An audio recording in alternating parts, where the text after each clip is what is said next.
Hey everyone, we are pretty deep now into the playoffs of Season 4 of the Whooper Club League, Week 1. And so we have an exciting match here between the number 1 seed, Nate, also known as Illogic or Steve Chuck's Envoy, who has been doing lots of content on his own channel throughout the course of the season, and the 8 seed, who is Clark, seen here as Clark Does Pokemon. And it's a good match, and one that, I think is not necessarily indicative of, what their seedings may imply. And so I'm joined today by Steve Chuck himself, and not the Envoy, and Joe 8. So Steve and Joey, go ahead and say hello. Yeah, what's up? Hi, looking forward to the match. Yeah. So I'll probably be facing the winner. Yeah. We are doing like dynamic seeding, I guess. So, it's based on whatever the highest seeds are left over instead of just being a set bracket once it starts. So, yeah, we're gonna be, going through this, and we are going to like focus on the chat this time, since I think that's something that is interesting to the members of the league, and that's what we're trying to appeal for. So. Yeah, that said, let's look at the teams here. We've got on Nate's side, Galarian Weezing, Seismitoad, Heat Rotom, Celebi, Black Kyurem, and Aegislash. And then on Ethan's side, Mamoswine, Rabombi, Colossal, Frothorn, Hatterene, and Pyukumuku. One interesting absence is Dracovish on Clark's side, although he has been not having a lot of faith in it lately, because it's been very difficult to get to work, especially when your opponent has Pokemon that is immune to water, such as Seismitoad here. So other than that, I don't think there are too many surprises really, unless you guys think so. I'm trying to think of the rest of the big roster. surprise I saw right there was that you read right to left instead of left to right. Yeah, I got a second of that. Oh yeah, I meant to read right to left on the team that was like that I'm viewing on my side, and then I wanted to do left to right on the other one, so that like it was left to right, from whichever side's perspective. But instead, I just did them both right to left. So Nice. Whoops. But that's a surprise. Some good clean fun there. Okay. Well, anyone else have anything to add before we start this?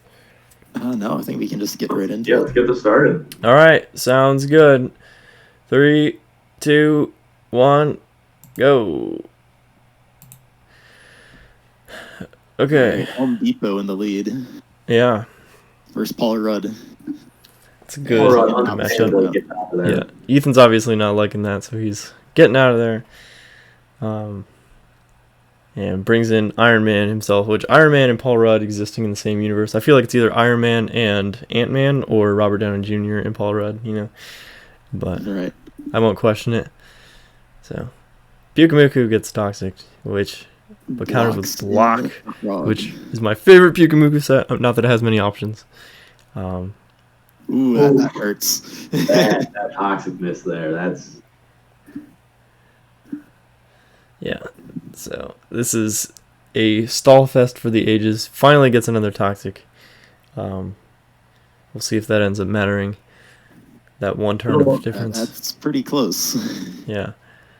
So Recover, it's going to keep it in the game for a little bit, but it looks like it does not have Rest, which I'm fairly positive it does get. And so right, so that does mean that 2 or 3 turns Toxic Lead is going to really make it rough. Yeah, exactly. And so, yeah, it's not going to be able to live forever here. There is a timer on Pyukumuku's existence. So. At the very least, though, he's breaking down the Seismitoad on the opponent's side. So there's a little bit extra room there. That is true. So, and it does make you kind of regret, not having Dracovish in this matchup if Seismitoad's going to be dispatched so early on. Right. However, I also feel like Nate wouldn't have been so ready to sack it if I mean, it's not like Nate had a chance. I mean, I guess that. That's true. Yeah, once it was blocked, it was kind of. Although he might have suspected being in front of Pukumuku that was going to happen, but who knows? Right. So this is unfortunate play here, but maybe hoping to bounce something because Weezing is usually some kind of utility, maybe a Will-O-Wisp. Right. Nope, it's just swinging. Weezing was like the kill leader in Steve Chuck Envoy's Illogic's Week 7 match, so I don't know what he was thinking there. Yeah, I know. Sweep time. Does get a predict with the Frothorn switch in, then knocks off the Scarf. So no shenanigans here. But risks staying in to take the burn. I don't know if that was the right play there. Yeah, personally here I probably would have brought in Colossal because Steam Engine does activate from a fire move as well as water moves, and I think a lot of people forget that. Flash fire instead of Steam Engine. So, interesting. So either way, fire would have done him well. Right. There was no need to take that risk. I honestly thought that Stone Edge missed with how far So did off. I. So did I. Yeah, it was so far off. Hey, we got some interesting things in the chat here. We got a request for a 6 IV Ditto in Gen 6 from Cat Measles. Yeah, in Steve and I went to Pokemon Nationals in 2016, and I lent him my 6 IV Ditto to breed something for the side events. And after all these years, I had not gotten it back. Although, no spoilers, but we worked it out after the match, and I now have it back.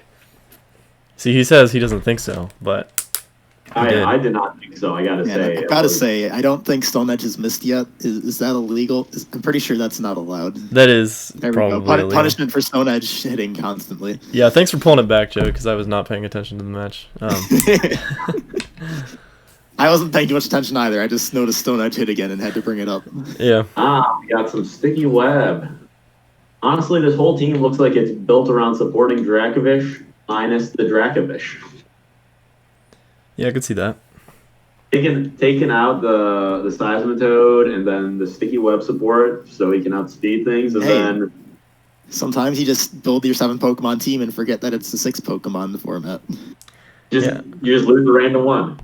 Like the 1 week where I built my team around Charizard and forgot to bring Charizard.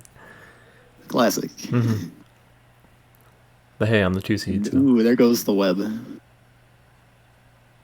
But for seed, I mean... Leech seed. Oh!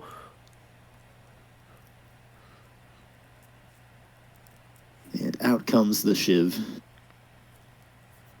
This is quite a favorable matchup for the Shiv here. Pretty sure the Shiv takes this.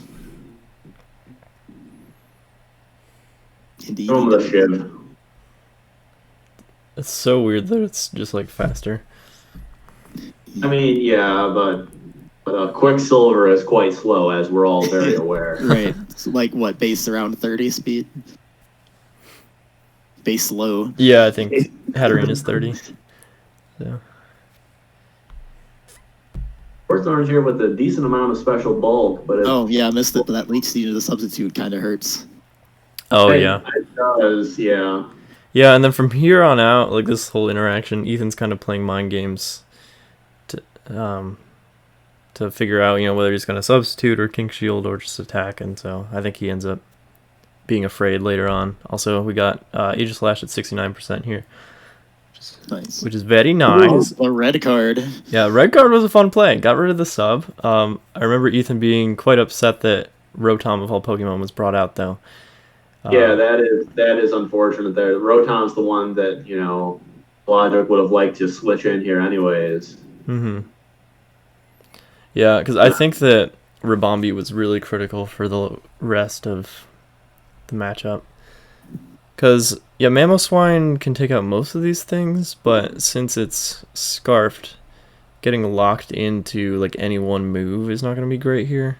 Although now that Rotom's gone, Earthquake will be, like, okay, but there's still Celebi, so... Celebi, yeah. Yeah, I think you gotta take out the Kyurem Black and then lock yourself into knockoff. I just want to get knockoff? I feel like it does, but it might not. I don't know. The most random things do. And that would be a statistic that I would like to see on Draft League NL. Right, and now I doubt that knockoff is going to be enough to break the sub. Oh, okay, in attack form, I guess it might do it.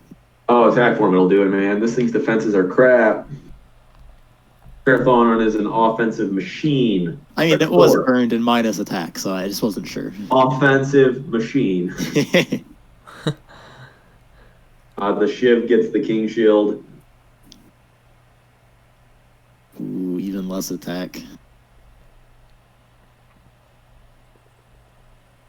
Or, of course, just recklessly charging in, not worried about himself. Very on point there.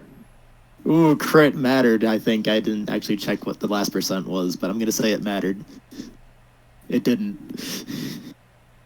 All right, Captain America with one move to win the game. What move is that going to be? It's going to hit the King Shield. Move. It's a contact move. Iron, given the possibility of flinching, Ironhead is not the worst. But I don't think Ironhead's going to be able to break through Aegislash given the all it's going to do between King Shield and Substitute. I probably would have gone for Earthquake. I mean, Earthquake wouldn't work. Or doesn't Celebi have Levitate? Or No. Here. Celebi's bulky and resists Earthquake, so I think Celebi would have won that matchup. But I agree Earthquake was the only way you're getting through Aegislash there, if knockoff's not an option. Here we got some GGs in the chat from all the participants of this battle, including Clark, Steve Chuck's Envoy, and Steve Chuck. Ah, yes. Yeah. That's the battle there. It was. Yeah, Ethan definitely, I think, tried to defy his placement a little bit there. I thought for a little bit that, I mean, he had a chance to actually do it, and I think, Nate was scared as well, so... Mm-hmm. Didn't end up being able to pull it off, but it was a very, very close match. And yeah, I'm looking forward to seeing Nate in the next round. I'm not. Yeah, you will be playing Joey. No spoilers, but spoilers. I think it's also worth mentioning that I think this is tied for the best that anyone's ever done against Illogic here. Bringing him down to 3 Pokemon, that I'm pretty sure is the lowest he's ever gone so far in the league. So huge improvement here, and great match from Clark. So good showing. Hey, yeah, it's oh my god, oh man, that's a fun statistic there. Yeah, I think one of the other closest matches was actually against him too. Is that right? Oh, I know I took him down to 3, and I don't remember if anyone else did. Yeah, Nate being the only undefeated person in the league, and the biggest differential lead by a long shot. So, all right. Well, thanks for joining us, fellas. I know you got to roll out, Steve. So. Oh yeah, man, got places to be. Whenever you're watching this on YouTube, I have places to be right then. So I'm gonna have to get out. Yeah. All right. Well, thanks for joining me, and I hope everyone sticks around for more of this. We're doing it for the people. So, yeah, go comments and everything. All right. Bye.